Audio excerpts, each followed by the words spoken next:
Yeah, and hello all together.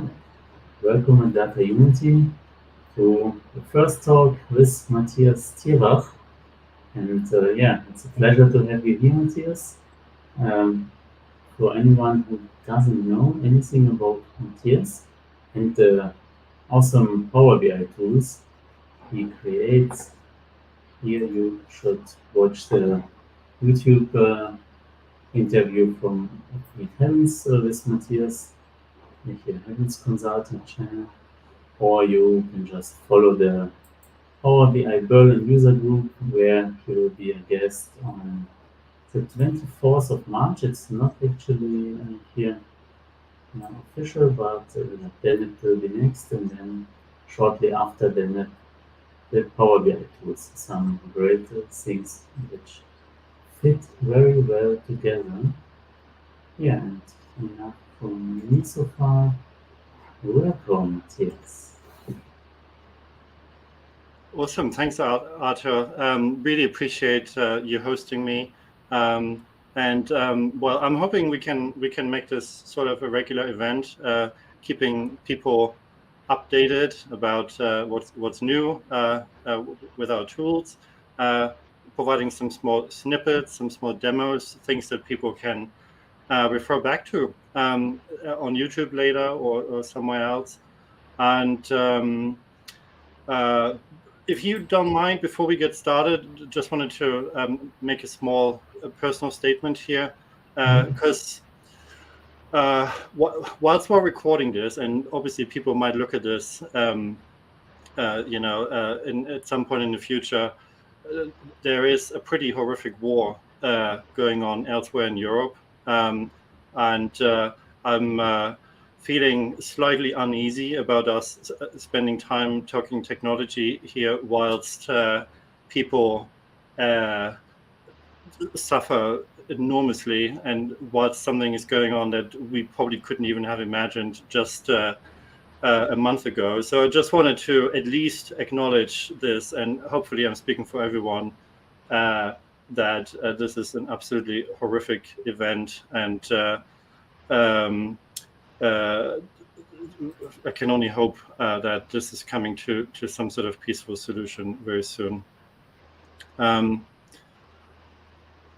If you don't mind, I would jump straight into today's topic.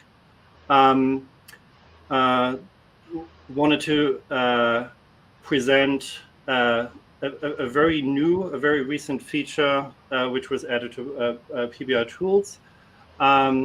Anyone who's not aware of PBR Tools, it's an open source project I've been working on for several years now. It provides source control and DevOps features for Power BI. In fact, it's the very first and very only tool that allows you to do full source control on PBIX files and projects. I'm just checking. I'm getting quite a bit of noise here. Is that just me or?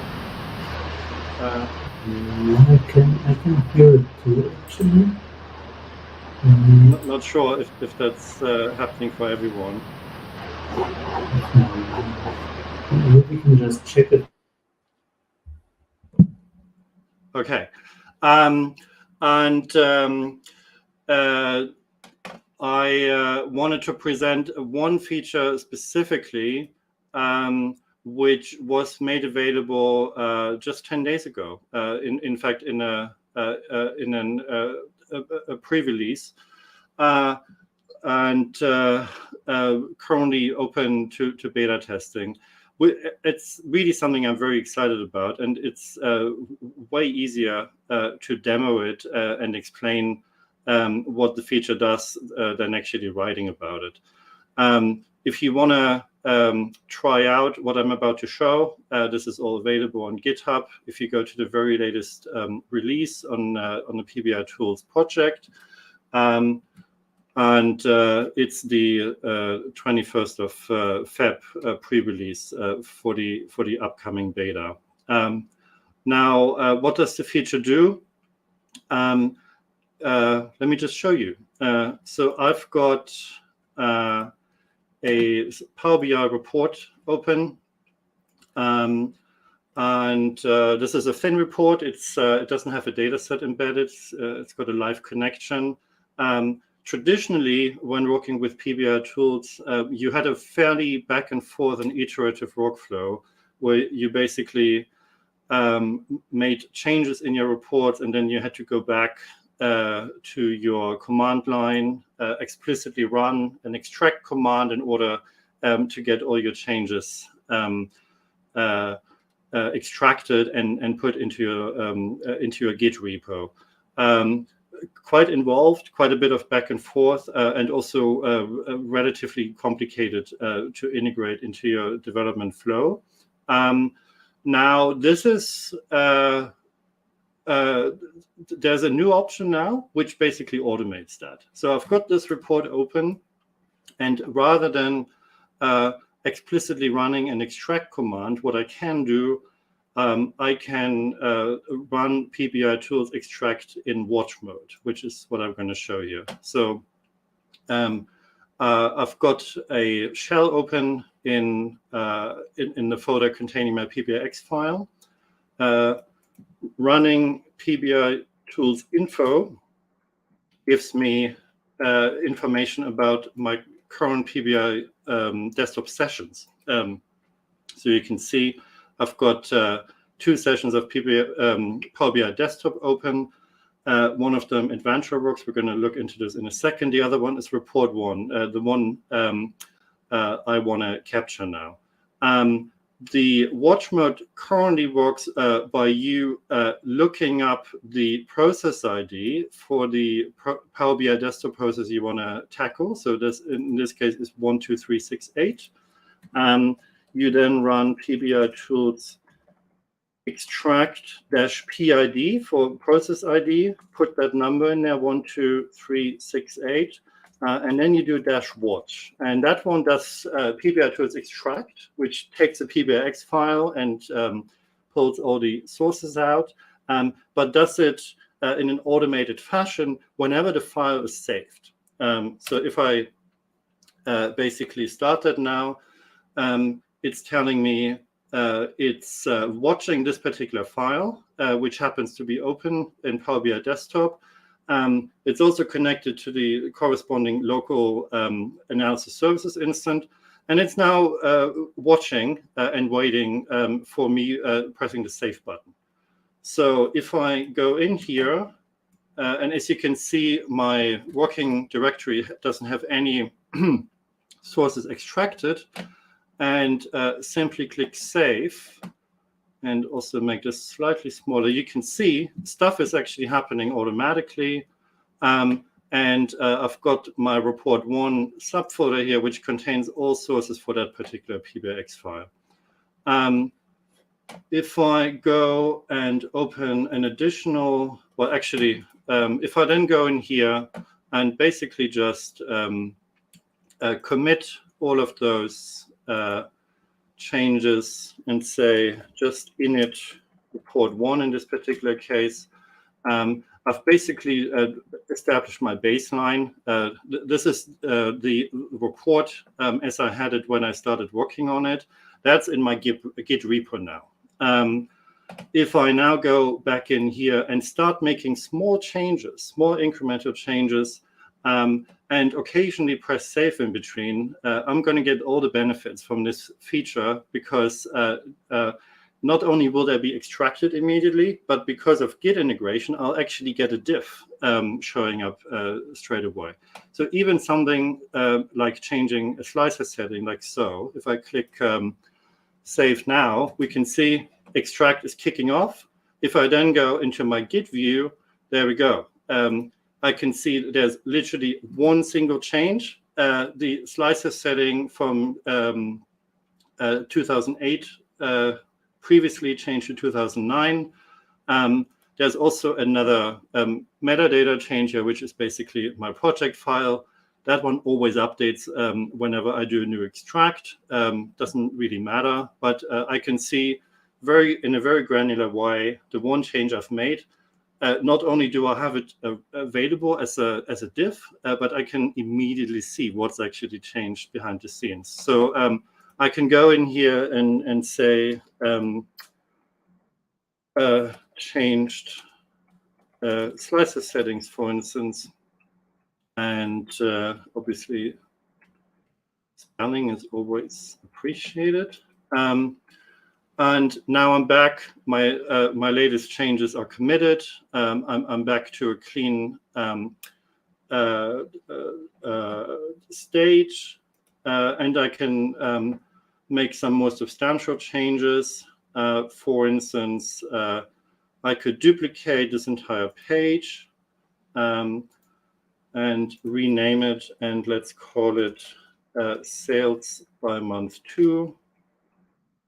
If I now go and click save, obviously we're expecting a much larger number of files coming through here, because all sources representing this particular section are now basically duplicated, and I can see that very nicely. This is the section file. A section is the internal technical name representing a page. We can see the display name is sales by month 2. There's the technical name, which also happens to show up in the URL. I can see the page level config, which is empty. I can see page level filters, which are empty. And I can see all the visuals, which were duplicated. I can also see my report level config has one additional change, which is basically a metadata section representing this particular page. So if I now say,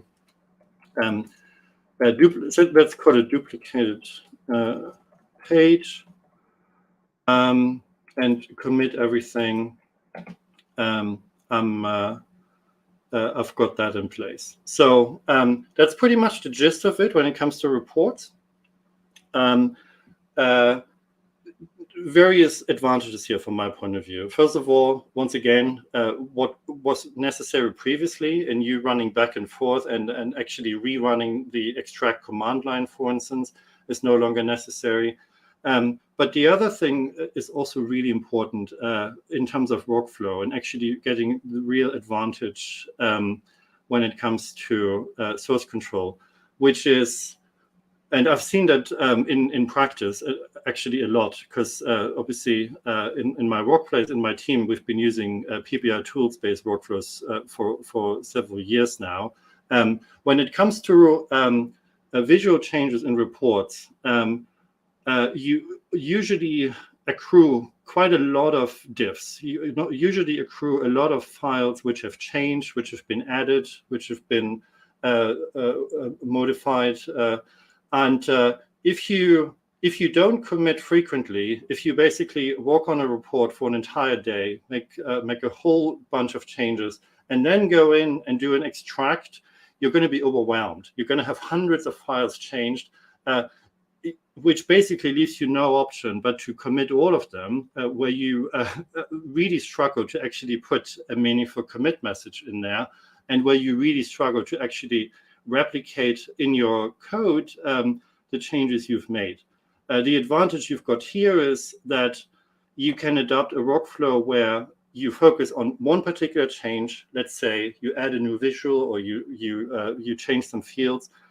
So let's say on this one, I wanted to change the let's change the value font size, right? Let's say that was your requirement. You can make that one change. When you're done with it, you click save. You know exactly what the corresponding code changes are, and you immediately commit it in the same way as I've done it just now. If you then go into your Git history, you actually have a very meaningful history there without having to worry about what particular change pertains what particular change in the code pertains to what change in the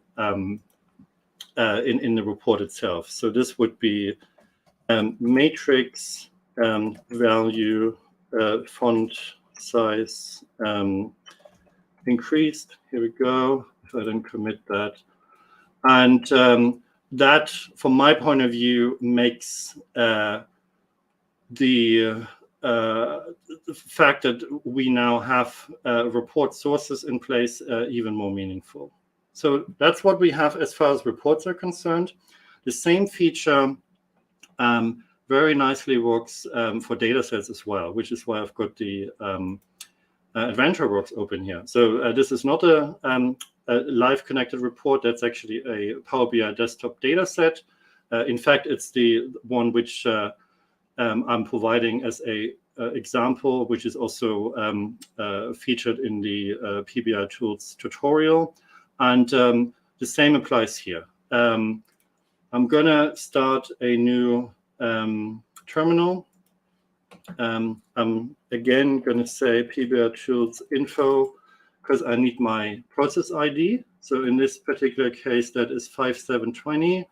And then I'm going to start another watch instance, PBR Tools extract PID 5720 watch. And what's happening now is that also changes done to my data model are actually being watched and are coming through in the same way as report changes came through with my thin report earlier. So we're doing the same thing now. I'm going to establish a baseline by basically doing an initial save, just so I've got everything from that PBRX file extracted. If I now go here, I'm going to get a bunch of changes, way more, because obviously there's an entire data model in here. Looking at this in folder view, we can see we've got model with our table, with our queries. There's also a report here, but actually only with one single page at this point. So I'm just going to do the same thing here by basically saying model init and confirm and yes. So just committing everything I've got at this point.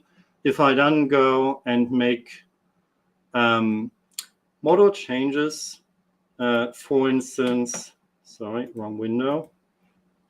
For instance, adding a new measure. So let's do number of customers. Here we go. And let's do count rows customer. Confirm.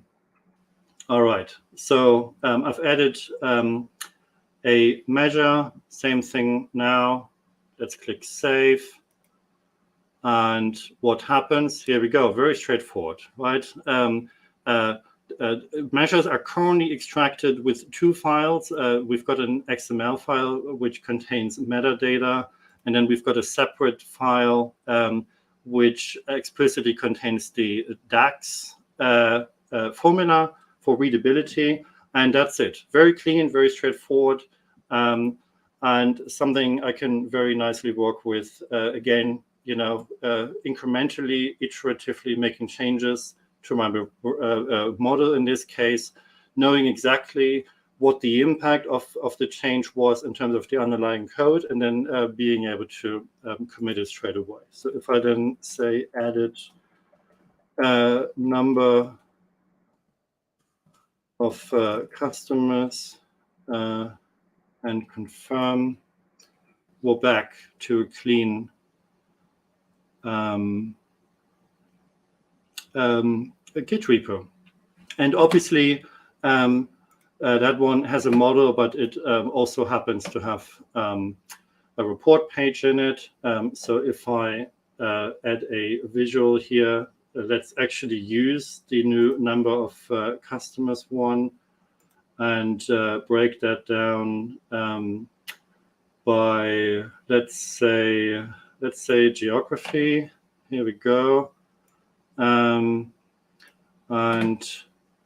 I save. I'm going to get a new visual added to my first page. visual of type matrix with a reference to the measure as well as to the hierarchy. Here we go. So that's the config file, which basically defines the visual. We can see we've got a pivot table here. It's the internal name for matrix. We can see it's got my measure reference. It's got my hierarchy reference. It shows which hierarchy level is the active one.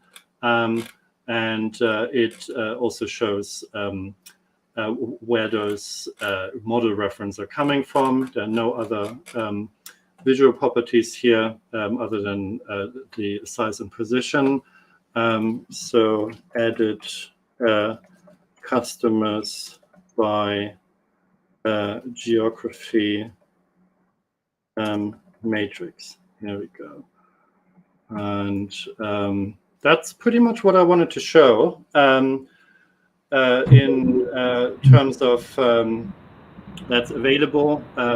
It's brand new. I've explicitly put it out as a pre-release because it could definitely do with some thorough testing. And so definitely invite everyone who's interested or who ideally who's worked with PBR tools before to give that a go and provide some feedback. Yeah, it's indeed very much.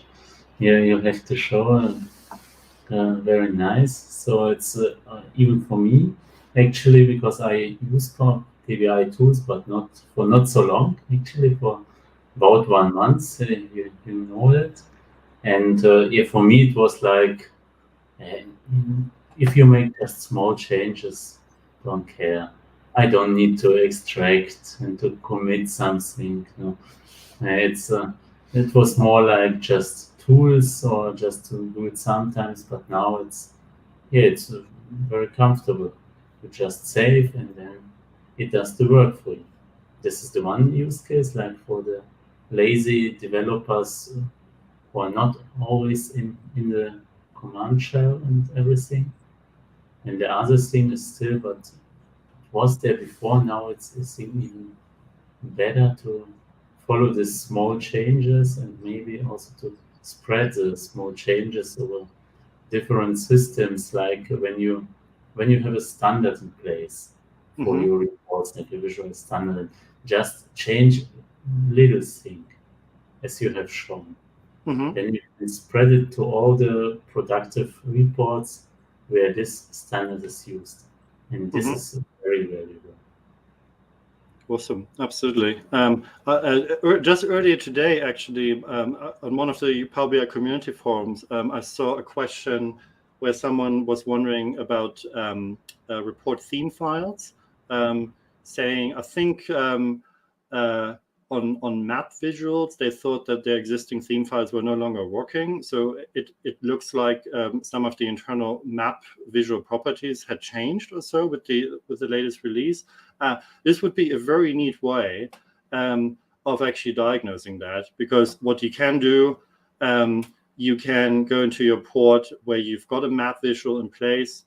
You then make an explicit change of the property you thought your theme was targeting, and then you see what it's actually called in the underlying sources, and you can figure out whether or not it matches your themes file. So hopefully people get some ideas about where this is going to be useful.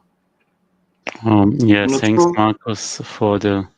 He told me that my sound quality was very poor, and indeed it was the wrong device. Oh, okay. So far, but it's our first talk together. So thanks, Marcus, for the feedback, and we will learn from this for the next talks. Yeah, the more important part have been you, Matthias. So, and you were understood very well. I hope so. What it's about. Yeah, then I've got no question, but I got also feedback that maybe the font size might be bigger on your Visual Studio Code, because some people have problem to get okay. All right. all the details there, what you're typing. But yeah, it's also like a learning, but it's still I that's could very read it useful. actually. So, but not so very easy. Any other Okay. questions in the chat? No more questions so far. So maybe can I have a question? No, but it was very clear tool, very clear release, and yes, it's easy to use. Are you planning? Maybe now I have a question, but I think you already answered it with no. If you're planning to integrate this into Power BI, like into the external tools ribbon, Yes. so I just have to hit the button and then everything will be synchronized to GitHub and stuff. Yes, very good question, and I can absolutely appreciate that having to fiddle on a command line and to remember, what you need to type in and looking up process IDs and all of that is not particularly user friendly. Totally appreciate that. So in actually integrating with external tools and literally allowing people to click a button and to have all of this just happen automatically, that's totally on my agenda. And I've got, I'm not sure whether I should talk about it, but I've got a personal deadline of end of May for that one. So yeah, stay tuned and see what's coming out. And then there's more feedback coming in here, like someone used the Power BI tools even to change an integrated Power App, which is not directly possible in Power BI. That's right. It's not possible. You have to open the Power Apps editor from Power BI. And but obviously, I didn't know this. It's also possible with apps. And there is a question behind this. Is it possible to change the column order in the table view? I think the column order is some tricky stuff that the column, like when you have different measures, right? It's remembered, I think, in the order how you hit them in. So something strange. Yeah, no, that's a good question. It's definitely possible, but you've got to think about your workflow, right? Because when it comes to reports, it's one way, right? So when I'm inside Power BI Desktop, I can extract everything I've done. There's no way right now for me to push anything back into this running session. If I want to achieve that, I have to do it offline, right? I have to basically extract things, then modify my JSON, and then recompile it into a new PBX file, and then reopen that in Power BI Desktop, right? So if you're willing and prepared to do that, then it's absolutely possible. When it comes to tables, that's actually pretty straightforward. I'm more than happy to do a quick demo of that as well, but it's slightly more involved. I have no idea whether or not Microsoft would ever plan on providing the a two-way integration as they have 4 tabular models, but that's pretty much what we would require here, for a fully automated solution. Okay. If it helps, we could, since I've got the report. If you have a very quick demo, I think that would be very easy to do. So nice bonus content for the live users. Yeah, indeed. Yes. That's definitely just for, so let me put let's say date and sales amount, and let's say product name, and let's do brand, right? So I've got a table here, pretty long, 4 columns. Let's save so we see what we're getting.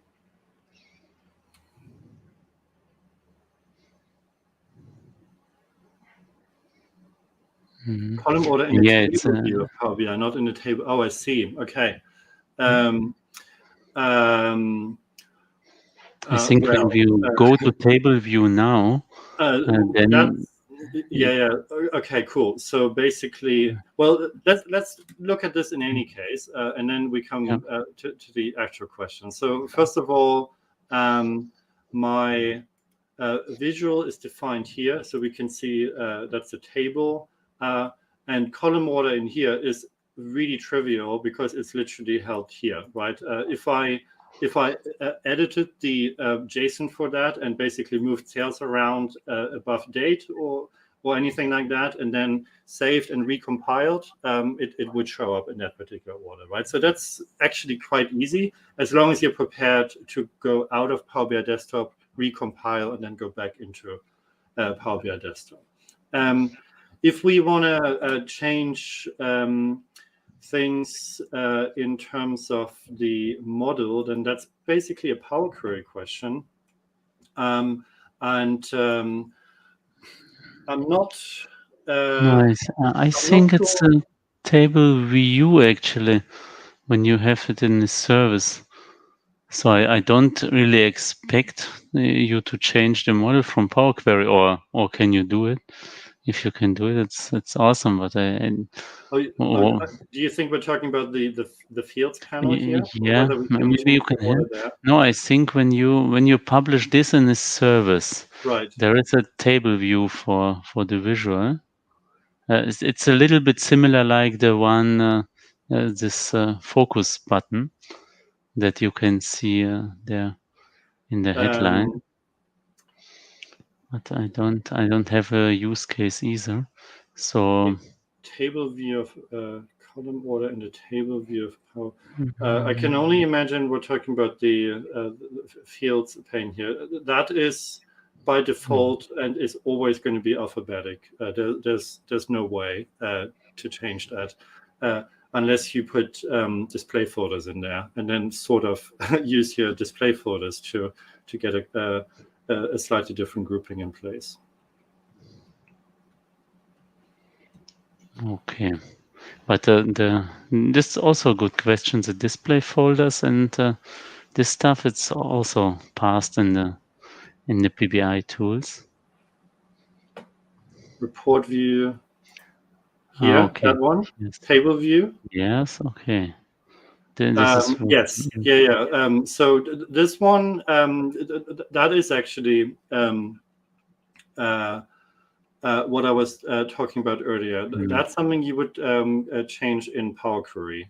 Basically, the order here is coming from. If I go to my Power Query window, it's now opening up on a different screen. So let's change customer, right? So that's the one we're currently looking at. If I wanted to see, I've got customer key, and then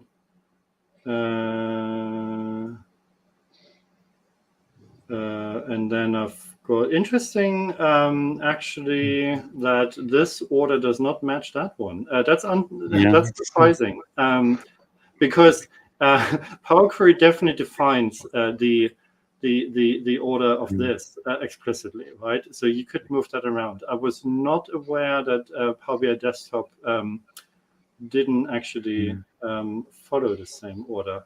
Okay, maybe there's a real limitation here. Maybe we can take it to some backlog, because I also think in Excel Power Query definitely does it. This is something I use when I need Excel output, but in a Power BI Desktop, and I can change the Power Query to not loading. Interesting. I never realized that, to be honest, because this order here is somehow random, right? It's not the one. Yeah, I never cared. And also, it's not alphabetic either, right? So it's not clear at all how we got there. Very strange. It may well be actually. You know what? There's an idea. So let's look into this. So because obviously we've got full access to our sources, right? if I know I was just going to look at the order in which those columns are defined inside the tabular model, but unfortunately we can't see that either because they're being extracted as separate files. So by definition, they're going to show up alphabetically here. Sorry, can't fully answer that question. Another user says it always keeps the initial order. Yeah, maybe it does. I really, honestly, I never cared about the tabular view for like I cared about the tabular view, but not about the order of the columns because it was just like maybe to double check something and not really to view something. Interesting. Good question. Not something I've ever looked into before. Even so, we also learned something new today. That's great. That Power BI Desktop keeps the initial order, what something Excel definitely does not, because there I really need the changes in Power Query in terms of order. So final comment on this, because obviously before people wonder, how do I get out of this watch mode? There are two ways of getting out. First of all, you can click Control-C explicitly, or the other way, very straightforward. Once you close the corresponding session, it will automatically finish. So it actually sees, it knows that Power BI Desktop or this particular session is no longer running, so it's automatically stopping. All pretty clean. You have to kick it off once. Everything else is fully automated. And the alternative would be to go in here. I just press Control-C, and then it stops without the corresponding Power BI window actually finishing. Cool. I think this is a good end for a good feature, right? For presentation. So and as I said before, it's we are planning to do these talks on a regular basis, like to introduce new developments in Power BI tools. I think with a great event in the end of May when you published this as an external tool. So keep following if you want to get all the new stuff about the Power BI tools. And on YouTube, we will also make some more tutorial snippets of this video, so you can see it on point if you want to watch again what Mathias was doing and just use it. So fantastic. Thank you, Mathias. Thanks for hosting me. Thanks for everyone watching, either live or in the future offline. Do reach out with questions on Twitter or LinkedIn, and by all means, give the tool a try. Very happy, obviously, to get feedback and to fix any bugs you may come across. Yeah.